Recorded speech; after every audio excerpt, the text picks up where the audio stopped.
Hi, everyone. I will talk about my rule of balancing the GameElsword from my experience.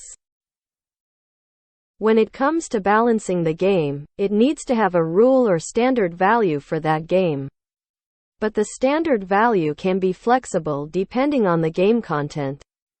For example, KOG wants to make new content from Elysian to Elrianode. To can do that, they need to raise the standard value of the game to change the playing style of the game to another level to fit the content. But the only that needs to be the same is the rule. No matter how crazy the content goes, you still need to be strict with the same rule when come to balancing the game to can keep the game in the balance. If you change the rule on balancing, that is mean the game will be 100% unbalanced. But I know, balance the game can be impossible things to do when you have many contents added to the game. But the one thing that you still can do to the game if balancing is impossible is to reduce the gap between the character, to improve the overall demographic in the game. And why balancing the overall demographic is important. And how does it relates to the game balancing. If you watched my previous video that talked about PvE rank, I think you will understand why the overall demographic in the game can tell you where the game is balanced or not. And you can assume that this character is strong or weak by looking at the rank. So, yeah, a high rank character is likely to be strong and a low rank likely to be character is weak. And the player wants to play a strong character, and that is why a strong character's population will have high dominance on the overall demographic in the game. So, this is why you need to have the rule to balance the game, not just the gameplay but the overall demographic in the game too. And here is the example rule and standard that I created only for the example to make you can understand how to balance the game in short. Maybe.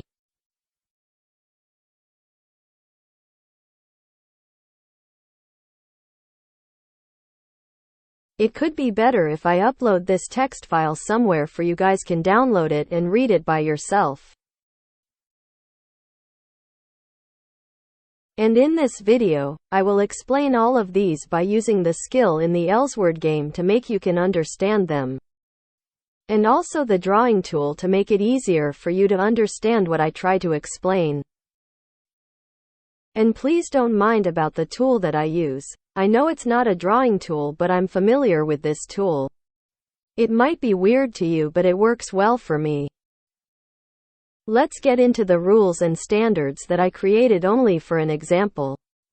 But it's very close to the real value of the skill in the game. So I think you can understand it. And here is the standard for overall skill just only for this example. I will use this standard to find the value of the skill's damage.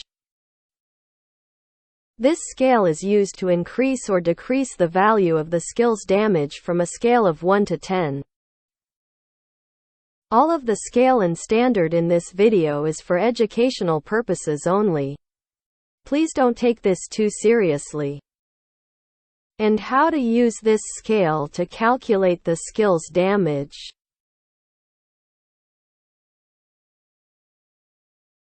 Yeah, as you can see, more utility equals less damage. And we talk about the utility that comes from the skill that deals damage, not a buff skill. For example, if I want to find the value of the skill's damage for an active skill that has 3 hitbox, 6 seconds of cooldown, 1 second of cast time, and 1 hit, which is from the standard value that I write at the upside. And this active skill has an invisible iframe in it too. So, how to find the skill's damage for the skill name, Foo Fog /. We will use the standard value which is 1200% and decrease it with the scale of the utility of Foo Fog / which has an invisible iframe. And the utility of having invisible iframe is on a scale of 7 on PvE but on a scale of 10 for PvP. And the utility of having invisible iframe is on a scale of 7, which is a decrease of 31% of the value on PvE, but on a scale of 10, which is a decrease of 40% of the value for PvP. And how to find the value of that percent? Please look at the screen.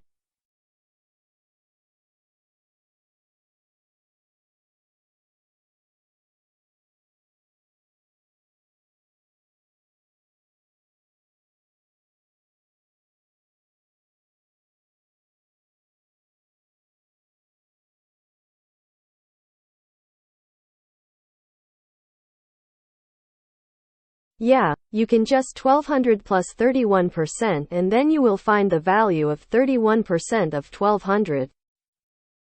And use that value to decrease the value of the skill's damage. Here is your value of skill damage for Foo Fog Slash.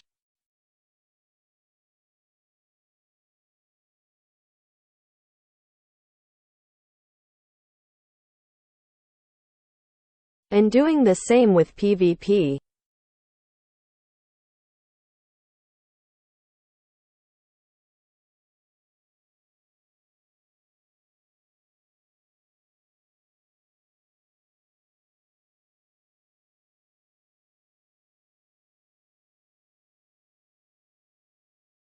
And don't forget to cut the value of the skill's damage to 40% in PvP.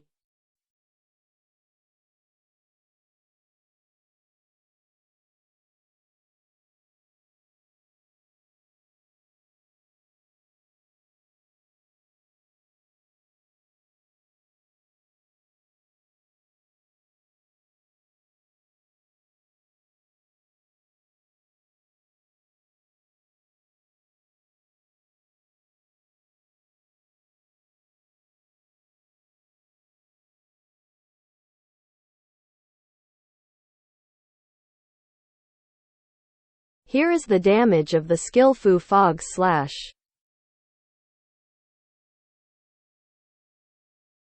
I think you get the gist of it, right?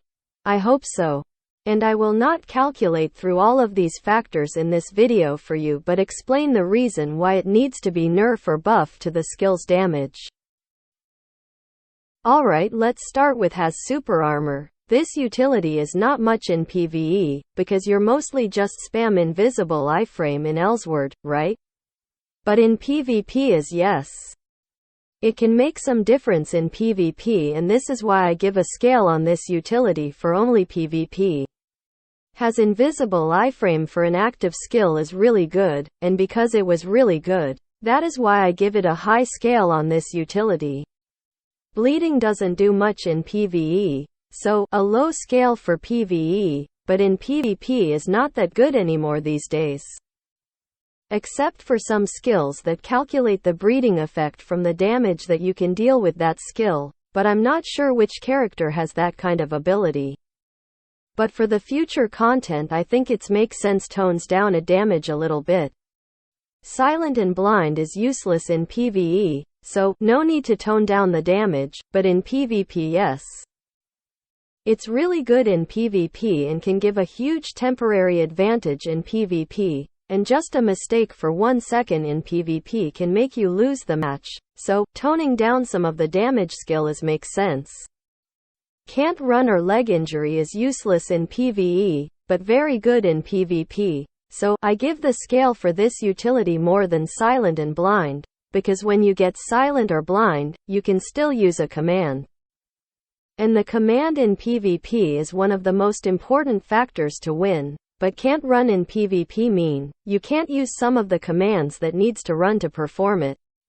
So, the skill that inflicts leg injury shouldn't have high damage in PvP. Can't run and can't jump in PvE. Maybe work, but I don't think it's that important, but in PvP, it absolutely useful, and you can say goodbye to your life in PvP if you have no mana to fight back when got this heavy field. Gain super armor after using the skill in PvE is good for raid content like tactical field. And this skill is mostly a support skill, and support skills shouldn't have high damage, so I give it a high scale for this utility, especially in PvP. The recovery effect in PvE is also a support skill, and as I said before, a support skill shouldn't have high damage, and yeah, it can be overpowered in PvP. Just imagine that your opponent has 30% of HP and your opponent just spam 100 mana skill to recover the HP back to 80%. But you got 100k damage each time your opponent using that skill. Yeah, it's super overpowered, right? Decrease resistance is a very good support tool in PvE. Especially in raid content where the player can inflict the slow debuff and decrease the defense from the water element or petrify the boss with light element equipment. And the debuff in PvP is one of the most important factors to win, so tone down some of the damage for the skill that has this utility as makes sense. Decrease attack is super good in the raid content if combo with Wonder Wall or any defense buff, and very effective in PvP too. For example, you can deal 400k to other players in PvP with this skill in general, but when you got decrease attack debuff with the opponent also have a Wonder Wall buff, the damage you deal from 400k will decrease to like 70k instead. So, toning down the damage to those skills that have this utility makes sense. Ignore guard can be a good use when facing the enemy that has guarding skill. In PvE might not be that important now on the current content. But if in the future content KOG decides to add a super tanky boss that constantly uses guard, yeah, that time this ignore guard will come to handy. And in PvP, guard can give the change to the player to survive, and it's good when coming to 2 vs 2 or 3 vs 3 when you need to survive and waiting for the team but getting surrounded by the opponent. And the guard can save you from death and can last long until your teammate come back. So, I think you should keep the skill that can ignore guard and not have more damage as a skill with no utility. Decreased defense in the late game content is super effective because the value of raw defense on the boss was very high, and decreasing it with the percent value, not a specific value like decreased defense, for 1000 points. If the boss has 90k in defense and 40% of 90k is 36k, yeah, this value is very effective in both PvE and PvP. So, don't make the attack skill that has this utility have high damage makes sense. Ignore defense is similar to decrease defense, but the difference is, it applies to only self, not to the party, and this value can go up to 100%. And yeah, it's super good in both PvE and PvP. So, don't make the attack skill that has this utility have high damage. Increased damage received can be better than with the party that has very high damage but not so good with a low damage party. But I still considered this utility as a strong utility as decreased defense. So, don't make the attack skill that has this utility have high damage. Gain speed buff can help with damage dealing because the character can use more skills in a shorter time. For example, without speed buff, you can use 3 skills in 5 seconds, but with speed buff, you can use 5 skills in 5 seconds, and this will help increase the damage deal in raid a lot too. And speed buff in PvP is super good, and having high speed in PvP means more mobility and survivability, and easier to make a combo too. So, it'd make sense to tone down the damage skill that has this utility. Slow debuff can be used to help in the raid to delay the attack pattern of the boss, or can even skip the pattern of the boss if the party has insane damage that can kill the boss before the boss can attack. And speed in PvP is very important as the PvPer know, so don't make the attack skill that can slow the target have too high in damage. Stun and stop or time lock in PvE are useless in the late game content because the boss is mostly immune to stun and stop or time lock, but very good for only in PvP. Yeah. Just tone down the damage for the attack skill that has this utility only in PvP. And you don't want to get Lightning Shower with 200k damage with Stun Lock, don't you? Groggy is mostly from Labby. Yeah, they just make Labby special to can have this Groggy. And the Groggy is likely not to affect the boss, and I never see Eternity Winner spamming skill Mystique in the raid, so I think Groggy didn't do much in PvE, but super effective in PvP absolutely. Just tone down the damage from the skill that has this Groggy only in PvP for good. Or do you want to get hit by Mystique with 100k damage? Homing, tracking, and locking in PvE are super good for the player's health. They can reduce the frustration of the player, and didn't need to aim or stand in the right position to use the skill to can hit the enemy. And it's super good in PvP too, and that utility is the best tool for catching in PvP, and the most important thing in PvP is able to catch the opponent. So, don't make the attack skill that has this utility have high damage. More nearby units, more hit or splash damage with the same damage as the main target is very good at the clearing, and in PvE. It mostly has many units of monster in the map, so I consider this utility as a good utility in PvE, but in PvP, you can have maximum 6 players with 3 opponent in PvP ranking match. But it's still good with just that number. So, don't make the attack skill that has this utility have too high damage. Gain damage buff after using the attacking skill is super good. Yeah, it's too overpowered if you get stronger after using the skill with massive damage. And you can imagine in PvP after you got hit by that skill and your HP decreased to 30% and you need to fight the stronger enemy after your opponent deleted your HP bar. So, yeah. Keep the attack skill that has this kind of utility in low damage. Need to wait to finish the movement after using skill to can move. It's basically a slow casting skill. But this slow casting skill needs to have some unnecessary movement and needs to finish movement before can move, like M3 Flamethrower for example. And Rose has this kind of skill in her skill trees. It's useless in PvE for the current meta now, and in PvP also really bad too. Yeah, to cover this weakness, increasing the damage of those skills makes sense.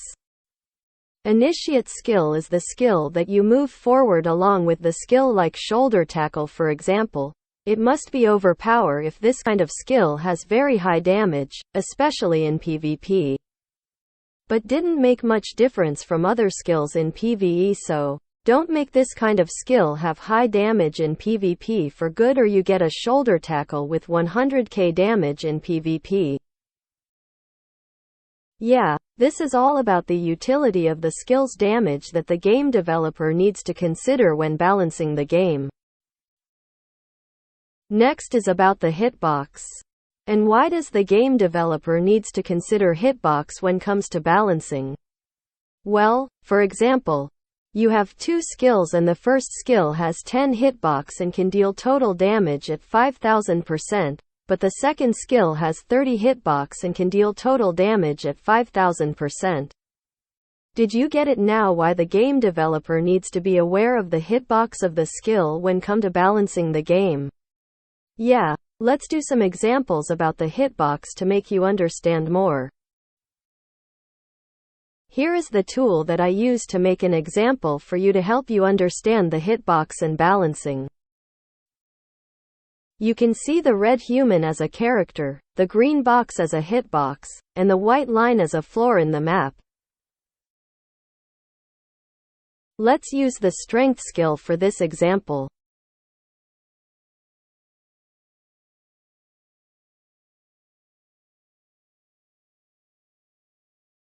So, what happen if I added the hitbox to this skill name Bang UVOG, which has 10 hitbox? Yeah, more hitbox means less damage, and more Y-axis hitbox means less damage too. And also less hitbox means more damage too. And here is the increasing and decreasing value that I have created for only this example. Please don't take this value of the increasing and decreasing too seriously, but the method is okay. So, what happens if I added 100% more of the hitbox to the Bang UVOG? And how many hitboxes did we add for 100% more hitbox?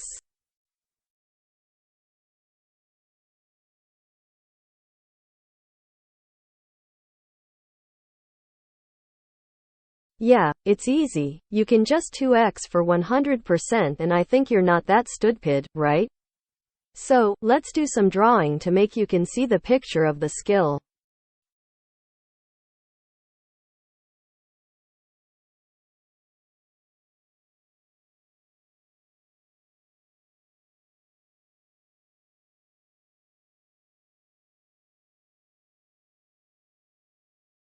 Yeah, it would be like this. So how much percent that we need to decrease to can have more than 100% of hitbox?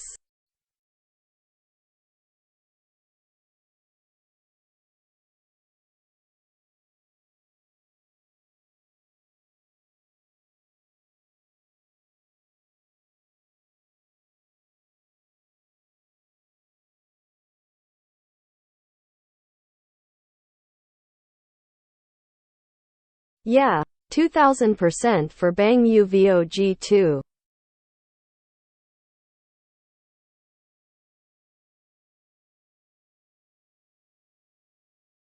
And what about this? Have the same hitbox but can reach to 5 floors of the map.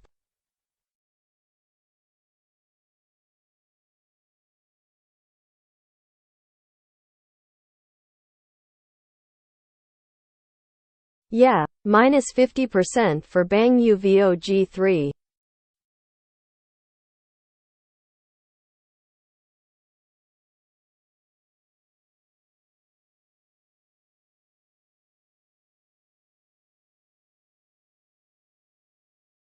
And how about this Bang UVOG4 that has only one hitbox?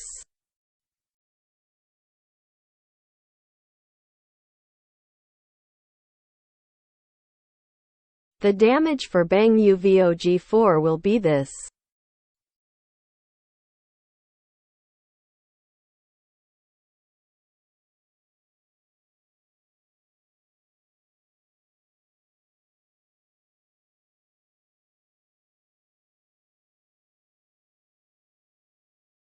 Well, I think you will understand my method of balancing when come to hitbox, right?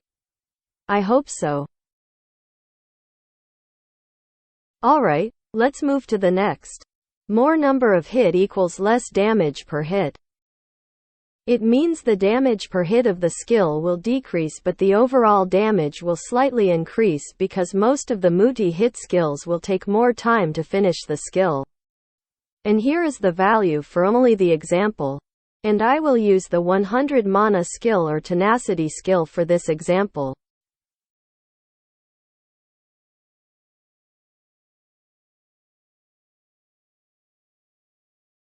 Let's start with the first example, and see how much skill damage for Fluck UGOG1. And 100% of 1 is 2. Yeah, Fluck UGOG1 has 2 hits.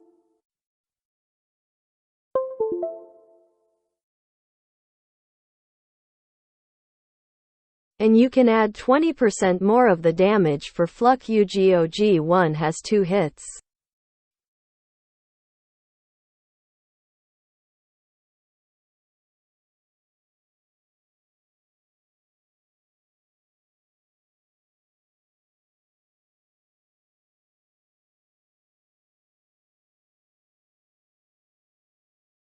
And here you are, the damage for the skill Fluck UGOG1. How about Fluck UGOG2? Let's find the number of hits first.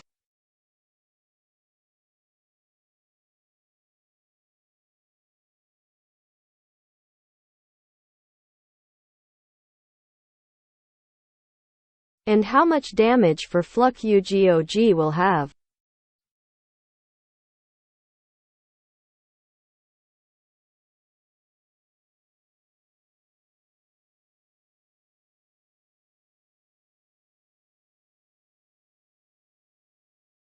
Here is the appearance of Fluck UGOG2. Well, I think you might get the gist of it now, and here is the Fluck UGOG3. And don't forget to reduce the value of the skill's damage to 40% for PvP.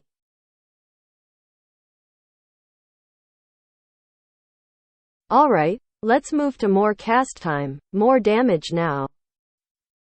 The cast time of the skill will be calculated without gear or any attack speed including, just a pure cast time from the skill.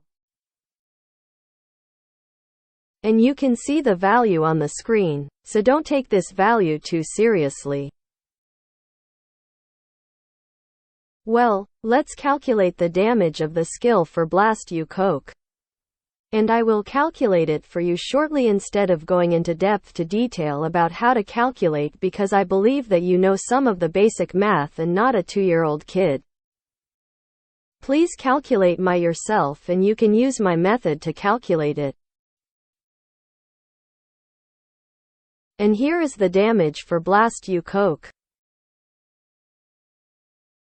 Let's go to the next. More condition to use more damage and easier to use less damage. I think I don't need to make another example for you now. And I will just tell you the reason why you should nerf or buff those things on the notepad screen that I have written instead of those boring calculations, okay? The skill that needs to be installed before can be annoying to the player, especially for a Prime Operator player. The Dominator player can be annoyed with this as well. But the Dominator player doesn't need to worry about unnecessary movement when installing the skill like the Prime Operator player. It's harder to use than regular skills, so make those skills a little bit stronger as makes sense. The skill that needs to fill the gauge before can like the Luciole combination skill is harder to use than the regular skill. But I would give this condition to scale of 10 if it requires 300 mana to use. A skill that is very hard to aim. Or the skill that depends on where you use the skill with a bad hitbox like Viper Shower, Crossmore for example. Those skill needs to be very strong skill because of very difficult to can pull the maximum damage and also have a bad hitbox too. So, making it strong makes sense because of average hit can be very low to the small target, especially in PvP. The skill that can use in the mid-air can make the player feel a lot easier to use those skills, Everything that makes the player can play easier should pay for it with a weaker value of it except for the character that needs to be always in the mid-air to use the skill. If you apply this rule to the character that mainly uses the skill in mid-air, you will literally kill that character, so don't include that character in this rule. And here is the rule of more condition to use more damage, easier to use less damage. And last rule for the attack skill is more cooldown, more damage. It's simple, the skill that has a long cooldown should be stronger. Let's move to the press to buff next. Press to buff means the skill that you use to buff yourself or for the teammate like Iron Body, Wisdom Aura, Miracle Vision, and Aerylina. If those skills gain the buff more than one buff, the value of the buff should decrease as well. And it will be bullshit if the first skill has one buff with a 30% skill damage buff and the second skill has a 30% skill damage buff and a 30% attack power buff in the same with the same cost. More cooldown, more value. Yes, it's simple and I think I don't need to explain it. More duration of the buff, less value for only PvP. Why only in PvP? Because in PvE you have a lot of cooldown reduction from many factors in the game, but very limited in PvP. And it can be so broken if Elboy or Labby has an iron body with 30 seconds of duration with 30 seconds and running at you in PvP. More cost, more value, yes. The value of the buff from 200 mana of cost should be higher than the buff that costs only 40 mana, right?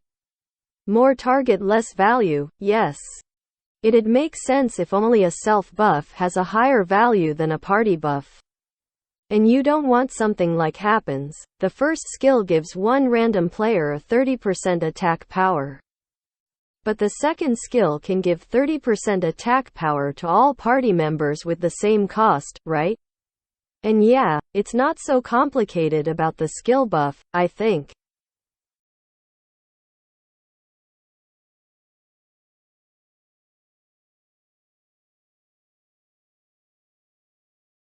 And lastly, the passive skill. Here is the scale for just only example. Please don't take these values seriously and focus on the rule only.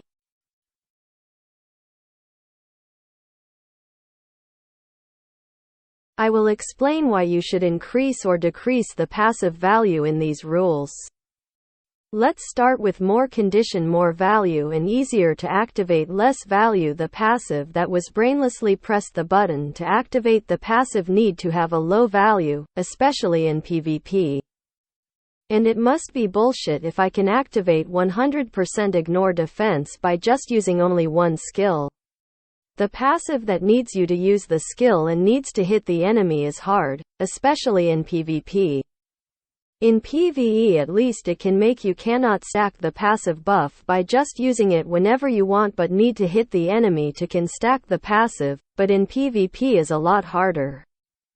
Because the player in PvP is not brainless like the monster in PvE. How many skill to activate the passive? It's not that much in PvE because you can normally spam the skill in PvE. But if require more than 3 skill can be a little bit annoying too, and in PvP is a lot harder because of the limitation of mana gain and can't use the potion. So, making this kind of passive can have value in PvP the same as in PvE is okay.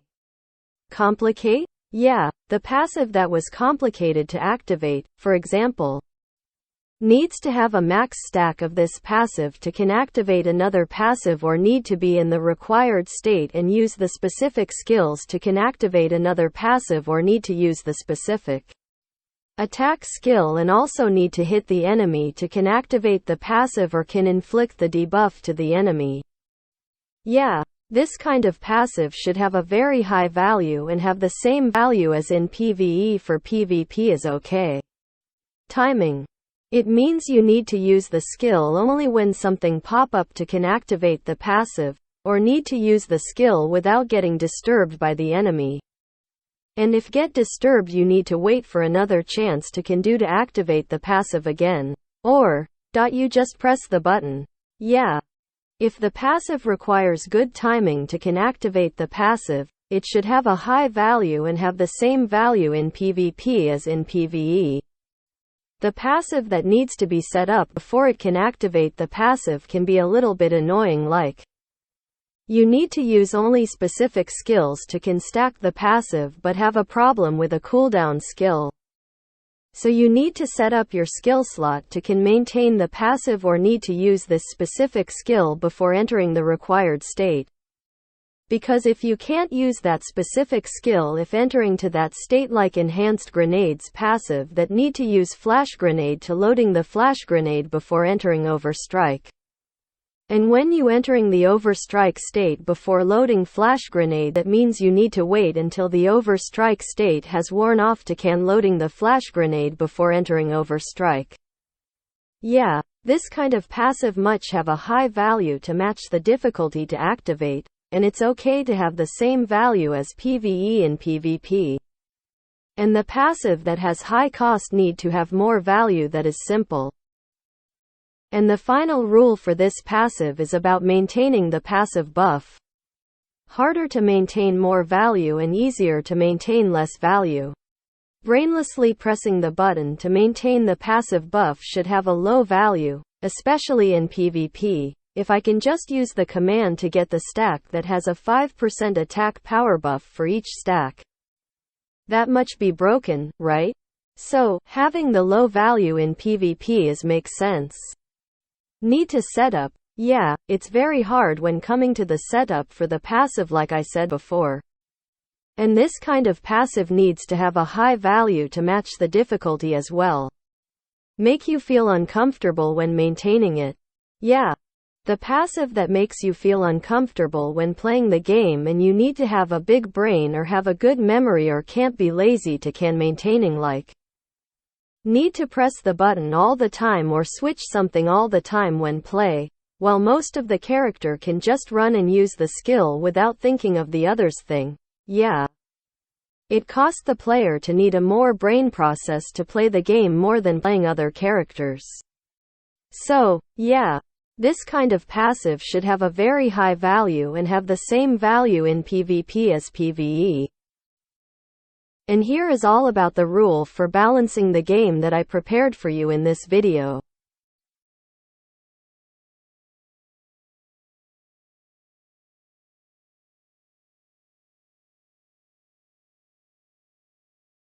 Well, I think I don't need to compare the skill in the game in this video, right? And I believe that you can find the answer or figure it out by yourself after watching this video.